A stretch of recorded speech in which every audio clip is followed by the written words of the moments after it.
merah nggak ngaca. Terus ngerasa ada yang aneh. Bukan karena muka lo kurang tidur ya, tapi lo ngeliat sesuatu yang nggak harusnya ada. Sesuatu yang ngeliatin balik tapi bukan lo. Nah, malam ini Lisa mau ceritain tentang sebuah cermin tua yang nyimpan rahasia lebih gelap dari yang bisa lo bayangin. Lisa punya temen, namanya Gita. Kita udah temenan dari SMA dan walaupun sekarang tinggal beda kota, kita masih sering kontak. Bulan lalu Gita pindah ke kosan baru di daerah Depok. Kosannya biasa aja sebenarnya, tapi ada satu hal yang dari awal tuh udah bikin Lisa ngerasa aneh waktu dia ngirimin video room tournya. Di sudut kamarnya ada satu cermin tinggi yang kelihatan tua banget. Kayu di pinggirnya udah kusam, kayak cermin yang biasa lo temuin di rumah nenek-nenek. Tapi kata Gita, cermin itu emang udah ada dari sebelum dia pindah. Dia nggak boleh mindahin. Kata ibu kos itu udah punya tempatnya sendiri. Awalnya Gita nggak mikir yang aneh-aneh. Tapi seminggu setelah dia pindah, dia mulai cerita yang bikin Lisa merinding. Lis, gue sering ngerasa diliatin dari cermin itu, katanya waktu kita teleponan tengah malam. Padahal posisi gue lagi nonton dari kasur, tapi pas gue ngelirik, kayak ada cewek berdiri di belakang gue. Tapi pas gue nengok, kosong. Lisa mikir, mungkin dia lagi capek aja. Tapi besoknya, dia ngirimin Lisa video. Dia nyalain kamera dari handphonenya, direkam dari atas kasur. Awalnya biasa aja, cermin itu cuman mantulin bagian kasur dan meja belajar. Tapi pas sudah jalan sekitar 30 detik, di dalam cermin ada bayangan lewat, kayak sosok cewek berbaju putih, jalannya pelan, nunduk, dan nggak ada suara langkah. Yang lebih serem lagi, di kamar asli nggak ada siapa-siapa. Di video itu jelas banget, sosok itu cuma ada di dalam cermin. Lisa langsung merinding. Lisa tanya, "Git, lu sendirian kan waktu rekam ini?" Dia jawab pelan, "Iya." Dan itu udah bukan pertama kalinya. Gita cerita, setiap malam sekitar jam 2 sampai jam 3 pagi, dia sering kebangun. Bukan karena mimpi, tapi karena suara ketukan dari arah cermin, kayak ada yang ngetok dari dalam. Pelan banget, tapi cukup buat bikin lo bangun dan ngerasa jantung lo turun ke perut. Lisa bilang, "Coba lo tutupin tuh cermin pakai kain." Dan dia coba, malam itu dia nutup cermin itu pakai selimut. Tapi, paginya, selimut itu jatuh sendiri. Gita yakin banget dia udah jepit pakai penjepit baju segala. Tapi entah kenapa, besok paginya tuh cermin kebuka lagi. Lisa mulai cari-cari soal kosan itu. Dan ternyata, ada forum lama banget yang nyebutin alamat itu. Ada yang pernah nulis, katanya dulu kamar itu sempat kosong selama 2 tahun. Soalnya ada anak cewek yang meninggal karena serangan jantung persis di depan cermin itu. Lisa makin panik. Lisa bilang Gita buat pindah, tapi dia bilang, "Lisa nggak bisa. Belum nemu tempat lain, dan kayaknya dia belum mau Lisa pergi." Lisa tanya, "Dia siapa?"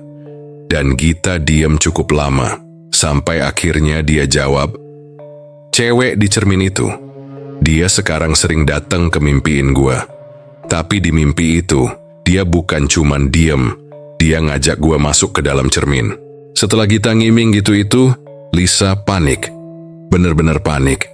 Lisa telepon Gita berkali-kali, tapi nomornya udah nggak aktif. Lisa kirim chat, cuma centang 1. Lisa mikir, apa dia cuma ganti nomor? Tapi hatiku bilang ini lebih dari itu. Akhirnya Lisa mutusin buat datang ke kosannya. Lisa naik kereta, turun di stasiun Depok Lama, terus lanjut naik ojek ke alamat yang pernah dia kasih.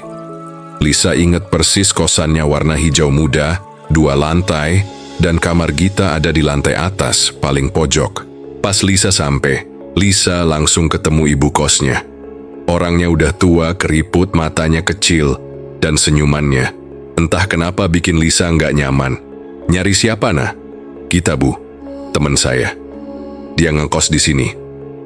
Si ibu kos diam sebentar, lalu bilang pelan, "Udah lama dia nggak kelihatan. Bian berapa lama, Bu?" Dia jawab sambil nunduk, 3 hari. Tapi kamarnya masih kekunci dari dalam. Lisa makin bingung. Lisa tanya, "Boleh saya lihat kamarnya?" Dan ibu kos ngangguk. Dia ambil kunci duplikat, lalu kita naik bareng. Sepanjang naik tangga rasanya dingin banget. Padahal siang bolong, tapi hawa di dalam rumah itu kayak nggak wajar. Pas sampai depan kamar Gita, Lisa langsung ngerasa aneh. Kayak ada tekanan di dada. Ibu kos nyoba buka pintunya pelan-pelan. Pintunya kebuka, dan isi kamarnya kosong. Bener-bener kosong, nggak ada tas, nggak ada baju, nggak ada laptop. Bahkan cerminnya juga udah nggak ada. Lisa langsung merinding. Lisa yakin Gita nggak mungkin pergi tanpa ninggalin jejak. Dan cermin itu nggak mungkin dia bawa sendiri. Berat banget dan setahu Lisa itu nempel di tembok. Ibu kos bilang, tadi pagi kamarnya udah begini. Lisa ngeliat ke lantai. Dan Lisa ngeliat sesuatu. Gumpalan rambut. Hitam, panjang. Kayak rambut perempuan tapi rontok segumpal gitu di pojok ruangan. Lisa ngambil napas dalam. Lisa jalan pelan-pelan masuk ke kamar. Dan entah kenapa kaki Lisa nabrak sesuatu. Pas Lisa lihat, ada pecahan kaca kecil. Bentuknya kayak berasal dari bingkai cermin. Dan di satu sisi kaca itu ada sidik jari. Tapi anehnya, sidik jarinya dari dalam kaca. Lisa ambil tisu, bungkus kaca itu, dan simpan di tas. Habis itu Lisa pamit pulang sama ibu kos. Malamnya pas Lisa udah di rumah dan semua lampu dimatiin, Lisa buka laptop niatnya mau nonton buat ngusir pikiran. Tapi pas layar laptop nyala, di layar yang gelap, Lisa lihat bayangan cewek. Berdiri di belakang Lisa, Lisa langsung nengok, tapi kosong. Lisa ngelus dada mikir kok gue cuma lagi kecapean aja kali ya. Tapi pas Lisa lihat lagi ke layar, bayangan itu masih ada, mukanya samar. Tapi Lisa lihat matanya kosong banget dan rambutnya panjang, nempel di pipi. Kayak basah. Lisa refleks langsung matiin laptop. Dan pas Lisa nengok ke meja, pecahan kaca yang Lisa bawa dari kosan Gita sekarang udah pecah jadi 2. Dan dari pecahan itu, ada suara kecil banget, pelan, tapi jelas. Kamu, selanjutnya. Sejak Lisa bawa pulang pecahan kaca dari kosannya Gita, suasana rumah Lisa berubah, biasanya tenang. Tapi sekarang, tiap malam Lisa mendengar suara aneh. Bukan suara orang, bukan suara binatang, tapi kayak bisikan, lirih, terus-menerus. Kadang suaranya dari dekat jendela, kadang dari arah lemari. Dan yang paling sering, dari bawah meja tempat Lisa naruh pecahan kaca itu. Lisa udah coba buang pecahannya. Lisa buang ke tempat sampah depan rumah, malam-malam sambil komat-kamit baca doa. Tapi besok paginya, kaca itu balik lagi ke meja gue. Masih dengan sidik jari dari dalam. Dan sekarang, ada bekas goresan kecil. Kayak seseorang atau sesuatu berusaha nulis sesuatu dari dalam kaca itu. Tapi karena pecahannya kecil, tulisannya putus-putus. Yang bisa gue baca cuma sedikit dan tidak jelas. Lisa nggak ngerti maksudnya apa. Lisau mulai sering mimpiin Gita. Tapi dalam mimpi itu, dia bukan Gita yang Lisa kenal. Dia diem, matanya kosong. Berdiri di belakang cermin besar yang retak dan dia selalu bilang hal yang sama. Jangan lihat ke cermin kalau kamu lagi sendirian. Mimpi itu muncul hampir setiap malam. Dan tiap Lisa bangun, pecahan kaca itu selalu berubah posisi. Kadang ada di meja, kadang jatuh di lantai. Dan pernah suatu malam, Lisa bangun dan pecahan itu ada di bantal Lisa, persis di samping kepala. Waktu itu gue bener-bener takut. Lisa akhirnya mutusin buat ke toko barang antik, nanya soal pecahan itu. Dan salah satu penjaga tokonya, bapak tua yang rambutnya putih semua, langsung kaget waktu gue tunjukin kacanya. Dia bilang, "Ini bukan kaca biasa, Mbak. Ini bagian dari cermin pemanggil. Dulu sering dipakai buat ritual. Tapi cerminnya udah dihancurkan puluhan tahun lalu." Lisa nanya, "Kalau udah dihancurin kenapa masih ada yang aktif?" Dan dia jawab pelan, "Karena roh yang di dalamnya belum pergi." Dia bilang setiap orang yang megang bagian dari cermin itu akan dilacak. Dicari karena pecahan itu kayak portal yang ngebuka jalur antara dunia mereka dan dunia kita. Lisa langsung minta dia buangin atau musnahin. Tapi bapak itu cuma geleng kepala. Dia bilang, kalau dia udah milih kamu, kamu harus nyelesain urusannya. Sejak malam itu, hal-hal aneh makin jadi. Lampu kamar sering mati sendiri. HP Lisa kadang nyala tengah malam. Muter voice note Gita yang terakhir, padahal udah Lisa hapus. Dan ada satu malam Lisa lagi ngaca pas mau cuci muka. Lisa lihat bayangan Gita berdiri di belakang Lisa. Tapi versi dia yang ini bukan Gita. Mukanya gelap, matanya kosong, dan dia senyum. Senyum yang bikin leher Lisa dingin.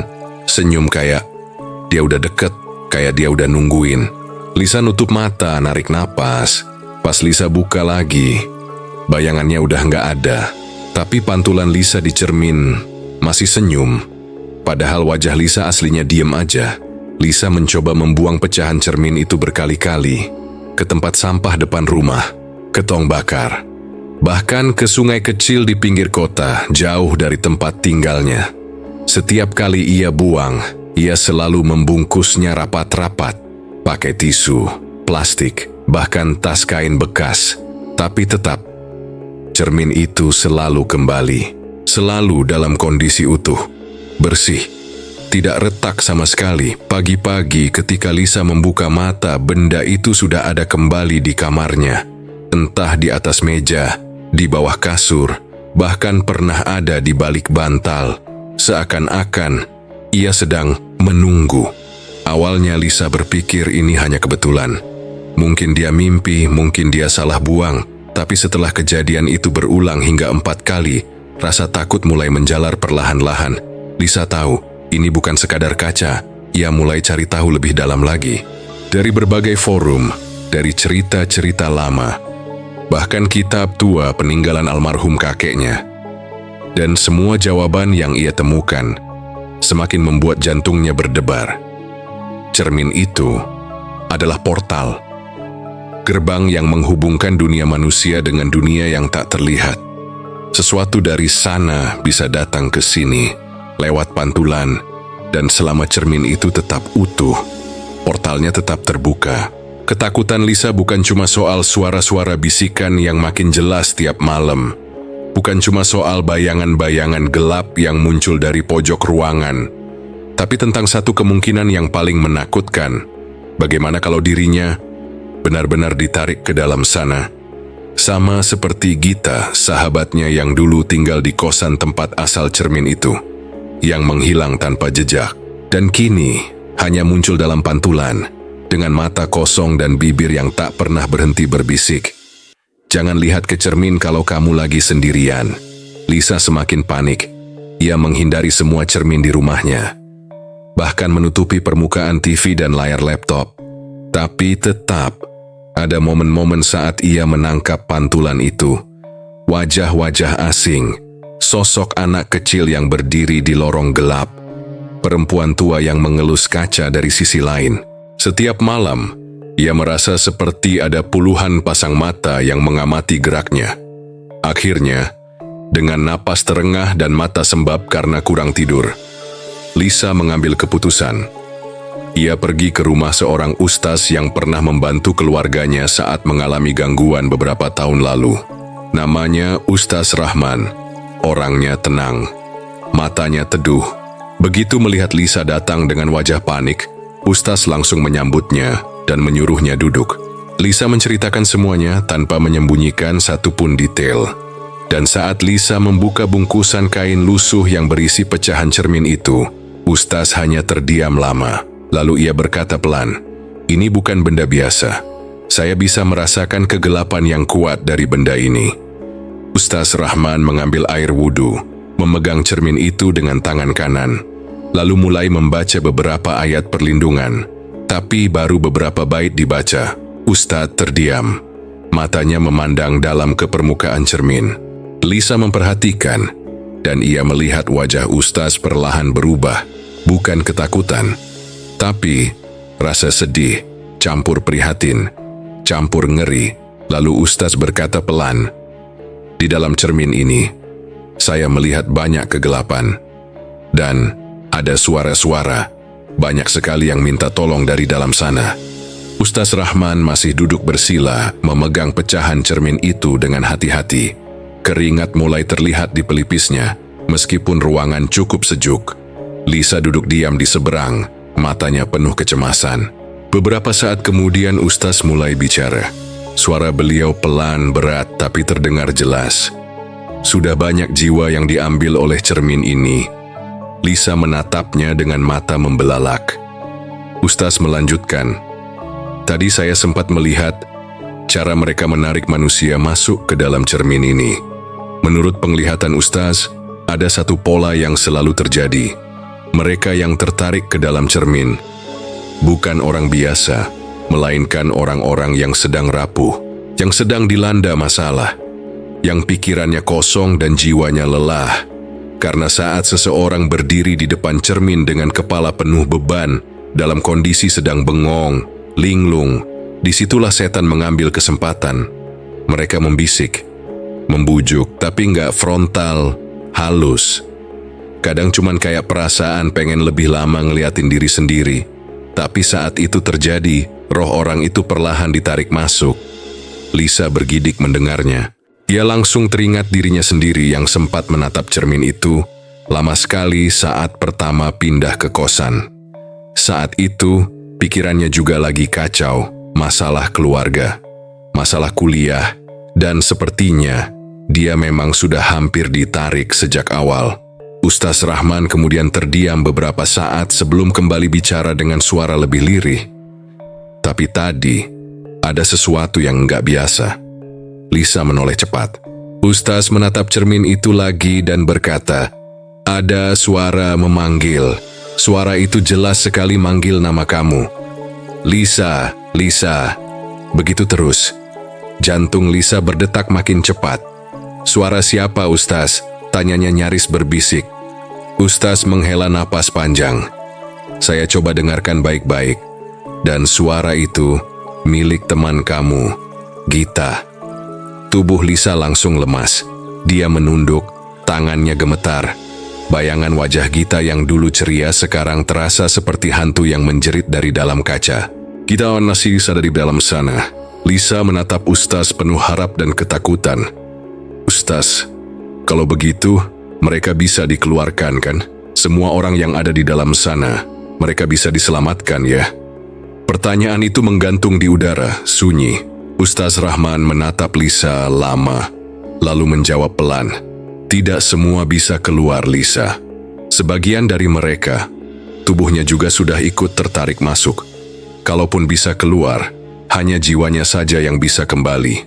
Lisa terdiam. Kata-kata Ustaz Rahman tadi seperti palu besar yang menghantam jiwanya.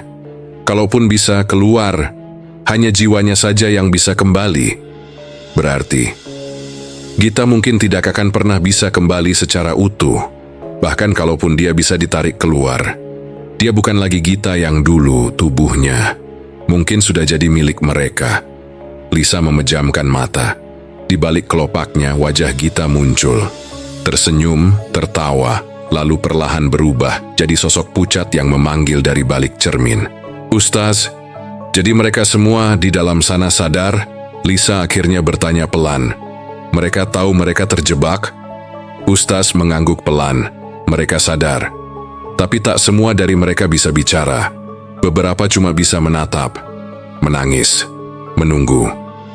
Tapi ada juga yang sudah kehilangan akal. Jiwanya tercerai-berai. Lisa merasa tenggorokannya tercekat. Kalau aku masuk ke dalamnya buat nyari Gita, itu bisa enggak? Ustaz langsung menatap tajam. Jangan pernah berpikir buat nyusul ke dalam, Lisa. Itu bukan tempat manusia. Tapi Lisa tetap menunduk. Di dalam pikirannya suara Gita masih terdengar. Suara lirih, seperti orang yang sangat kedinginan, memohon. Lisa, tolong aku. Lisa menggenggam tangannya erat. Ada satu dorongan kuat dalam dirinya. Ia ingin menyelamatkan sahabatnya itu, bagaimanapun caranya. Ustaz Rahman seolah tahu apa yang dipikirkan Lisa menambahkan, kalau kamu masuk dan kamu dalam keadaan goyah, kamu akan digantikan. Mereka akan memakai tubuh kamu. Kamu tidak akan tahu kapan itu terjadi dan siapa yang keluar sebagai kamu. Kalimat itu seperti cambukan. Lisa menelan ludah. Dunia yang sedang ia hadapi sekarang bukan dunia yang bisa diprediksi dengan logika. Tapi di tengah ketakutan itu, sebuah tekad kecil mulai tumbuh dalam dirinya. Kalau memang Gita masih sadar, masih bisa memanggil, berarti masih ada harapan, bukan? Lisa menatap cermin itu lagi. Kali ini, bukan dengan takut, tapi dengan campuran antara ngeri dan tekad. Dan tiba-tiba, dari dalam pantulan itu, wajah Gita muncul sekilas, sangat cepat, tapi jelas. Matanya merah, wajahnya pucat. Waktu itu, Lisa sedang menatap ke arah cermin itu lagi. Matanya kosong, jiwanya seperti nggak ada di tempat. Dia nggak sadar bahwa saat itu, suara Gita sedang berbicara di kepalanya lirih, tapi terus mengajak, "Sini Lisa, masuk aja sebentar. Di sini nggak sakit, aku ada di sini." Tiba-tiba Ustaz Rahman langsung bergerak cepat. Dengan sigap ia menutup cermin itu pakai kain putih tebal. "Lisa, fokus, jangan lihat matanya, jangan dengar suara dari dalam." Lisa langsung tersentak. Kesadarannya kembali seperti ditarik paksa dari dalam air. Ia menatap Ustaz dengan wajah pucat. "Tadi, suaranya Gita, dia ngajak aku masuk." Ustaz Rahman menarik napas dalam. Ia duduk pelan di dekat Lisa, lalu berkata dengan nada sangat serius, "Makhluk yang ada di dalam sana bukan Gita. Itu cuma suara yang menyerupainya. Mereka tahu kamu lemah saat mengingat Gita, jadi mereka pakai itu. Tapi bukan cuma itu." Ia lalu membuka sedikit kain penutup cermin dan memperlihatkan tali merah samar di dalam pantulan. "Di dalam sana, aku melihat banyak jiwa, terikat oleh tali yang berasal dari satu sumber, dan sumber itu adalah sosok iblis. Iblis yang tidak hanya memakan jiwa, tapi mengikat mereka supaya tidak bisa keluar sama sekali." Lisa menunduk, tubuhnya gemetar, pikirannya mulai kacau lagi, tapi kali ini dia mencoba melawan. Dia mulai menjernihkan pikirannya. Lisa menutup matanya dan membaca doa dalam hati. Pelan tapi penuh tekad, "Aku nggak akan biarkan kalian ambil aku juga." Itu yang ia ucapkan dalam hati. Setelah itu Lisa berdiri. Ia menatap Ustaz Rahman dengan mata lelah tapi mantap. "Simpen aja cermin itu Ustaz, aku nggak mau bawa pulang." Ustaz mengangguk, "Jangan khawatir, aku akan jaga." Lisa pun pulang, langkahnya pelan, tapi hatinya terasa sedikit lebih ringan. Setidaknya, sekarang dia tahu, dia tidak sendirian. Sesampainya di rumah, Lisa duduk di kasur, lampu kamarnya redup, dan seperti kebiasaan banyak orang, ia mulai buka ponsel dan scroll YouTube untuk mengalihkan pikiran. Tapi, saat sedang scroll, matanya tertuju ke satu thumbnail, seorang perempuan muda dengan aura tenang dan tajam. Judulnya, Kesia, seorang indigo yang bisa melihat hantu. Nama channelnya Kesia, seorang indigo yang cukup terkenal. Entah kenapa, Lisa merasa ini bukan kebetulan. Dengan cepat, Lisa mencari kontak manajer dari channel itu. Setelah beberapa jam menunggu, akhirnya ia mendapat balasan. Dan Lisa berhasil menceritakan semuanya ke tim Kesia. Hari berikutnya, Kesia sendiri yang menelepon. Suaranya tenang, tapi jelas punya energi yang kuat. "Kamu sudah masuk ke ranah yang sangat gelap, Lisa. Apa yang kamu lihat, itu bukan sekadar roh. Itu iblis. Dan kalau udah bicara iblis, jujur ya, ini udah di luar kapasitasku sebagai medium biasa." Lisa terdiam. "Tapi," lanjut Kesia, "aku punya seseorang. Guru spiritualku, dia nggak terkenal. Dia bukan siapa-siapa, tapi dia bisa melihat apa yang orang lain nggak bisa." Lisa mengangguk pelan. "Aku mau ketemu." Kesia lalu memberi alamat, sebuah desa kecil, cukup jauh dari kota. Beberapa hari kemudian Lisa berdiri di depan rumah kayu sederhana. Di teras, ada seorang pria tua duduk sambil menyesap teh. "Namaku Sumarno," katanya sambil tersenyum pelan. "Aku tahu, kamu pasti sedang ada masalah." Lisa duduk di depan Pak Sumarno. Pria tua itu masih dengan wajah tenangnya, tapi tatapannya tajam, seperti bisa menembus pikiran siapapun yang duduk di hadapannya. Jadi kamu benar-benar mau masuk ke dunia mereka? Lisa mengangguk pelan. Pak Sumarno menghela napas panjang. Ia memandangi langit yang sudah mulai gelap dari balik jendela bambu rumahnya.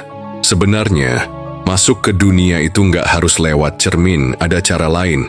Tapi kamu harus cepat, karena tubuhmu akan duduk di sini, sementara jiwamu berjalan di sana. Lisa terdiam. Dunia itu tampak sama kayak dunia kita, lanjut Pak Sumarno. Jalanannya sama, rumahnya sama.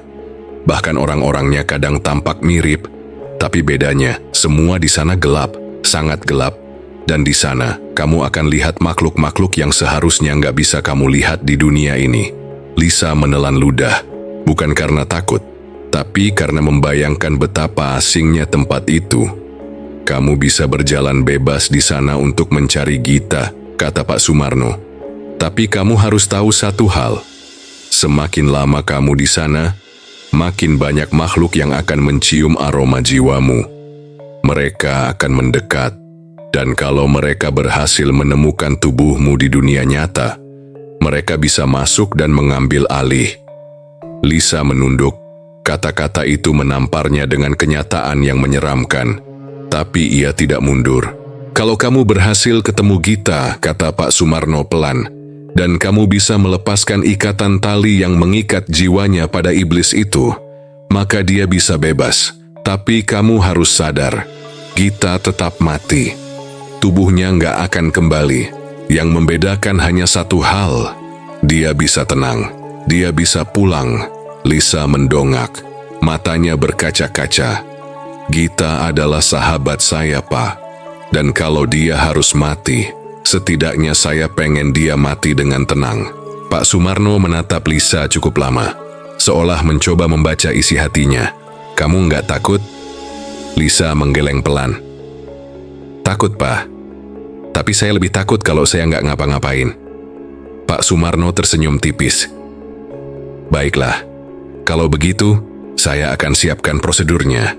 Lisa mengikuti Pak Sumarno ke sebuah ruang kecil di samping rumah. Ruangan itu sederhana, hanya ada satu bangku kayu tua, beberapa lilin kecil dan sebuah lonceng kuningan. Kamu cuma butuh duduk di bangku ini. Jelas Pak Sumarno. Nanti semua pintu dan jendela akan ditutup rapat. Tidak boleh ada cahaya dari luar. Lilin akan dinyalakan. Lisa mengangguk, memperhatikan setiap detail. Kamu harus memejamkan mata dan menenangkan pikiranmu. Lonceng ini, katanya sambil mengangkat lonceng kecil itu, akan dibunyikan sebanyak 3 kali. Saat itu jiwamu akan keluar dari tubuhmu, dan petualanganmu dimulai dari sana. Lisa menatap lilin-lilin itu yang belum dinyalakan, jantungnya berdetak lebih cepat. Kalau kamu nggak siap, kamu bisa mundur sekarang. Lisa menarik napas dalam, lalu mengangguk. Saya siap. Sebelum proses dimulai, Pak Sumarno memberikan peringatan terakhir. Saat kamu masuk ke dunia itu, kamu akan dibekali satu lampu kecil. Cahaya itu akan menuntunmu di tengah kegelapan. Tapi ingat, mereka bisa menirukan suara manusia, termasuk suara Gita. Lisa mendengarkan dengan saksama. Jangan langsung percaya dengan suara. Mereka bisa menipumu. Dan satu hal lagi, ingat jalan pulang. Kalau kamu lupa, kamu nggak akan pernah kembali. Lisa mengangguk, menelan ketakutan yang mulai memenuhi dadanya. Di atas meja, tampak kepingan kecil dari cermin yang tampak retak. Lisa menunjuk benda itu. Itu, Pak. Pak Sumarno hanya menggeleng. Tak usah dipikirkan. Kalau ini berhasil, cermin itu akan tertutup dan harus segera dikubur. Lisa menarik napas dalam. Proses dimulai. Ruang ritual dibuat gelap.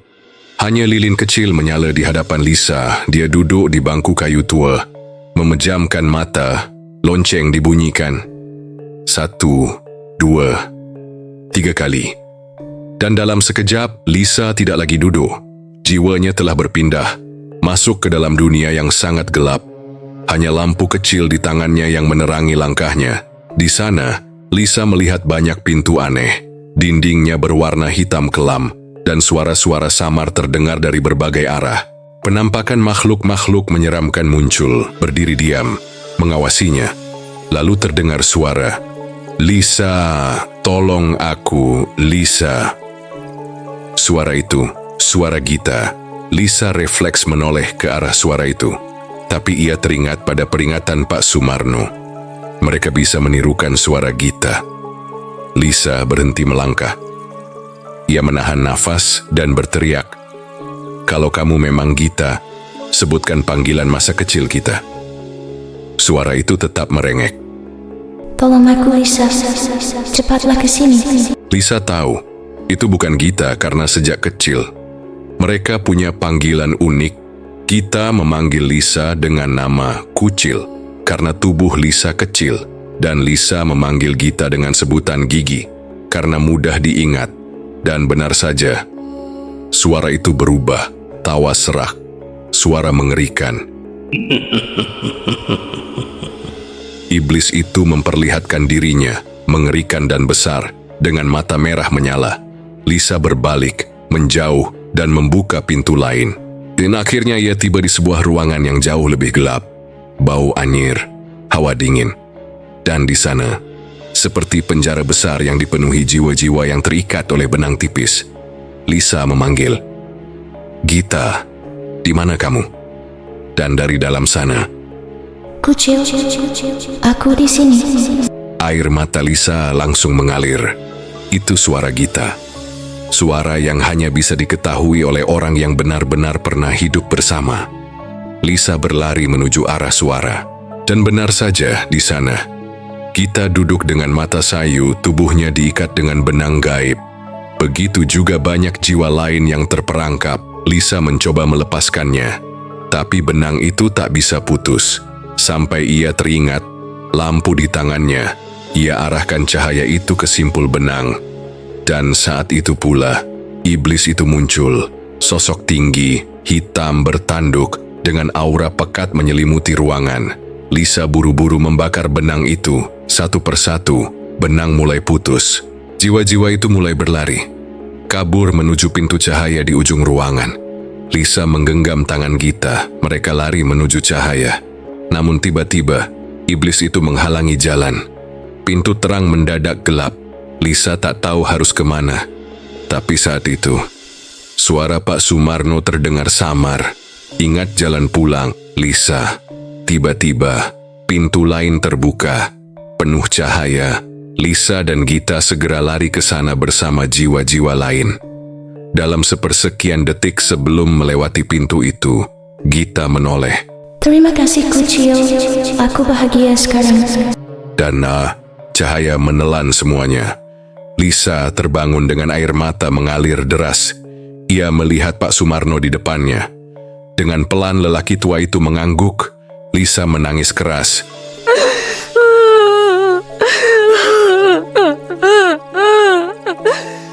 Karena ia kembali harus kehilangan Gita. Untuk kedua kalinya. Namun kali ini, Gita bisa tenang. Gita bisa pulang ke tempat yang lebih damai.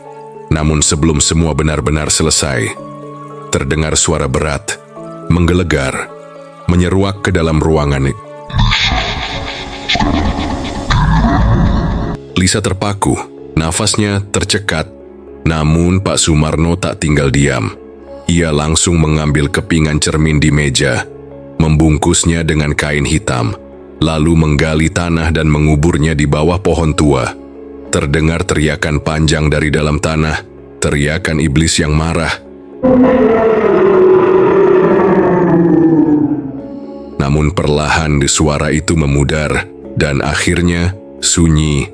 Gita bebas, cermin tertutup, Lisa selamat.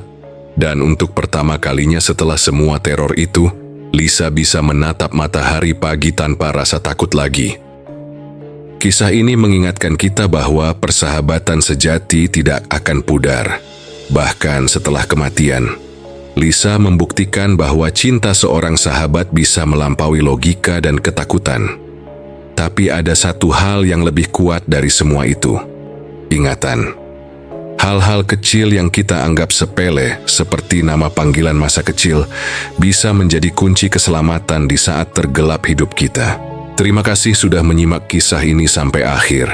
Dan jangan lupa, ada cerita horor menarik lainnya yang ada di atas layar. Kalau kalian suka dengan cerita horor emosional seperti ini, jangan lupa like, komentar, dan subscribe agar nggak ketinggalan kisah-kisah mencekam selanjutnya. Sampai jumpa di malam berikutnya dengan kisah yang lebih gelap, lebih dalam, dan lebih nyata dari yang kau kira. Dan terakhir, jangan lupa matikan lampu.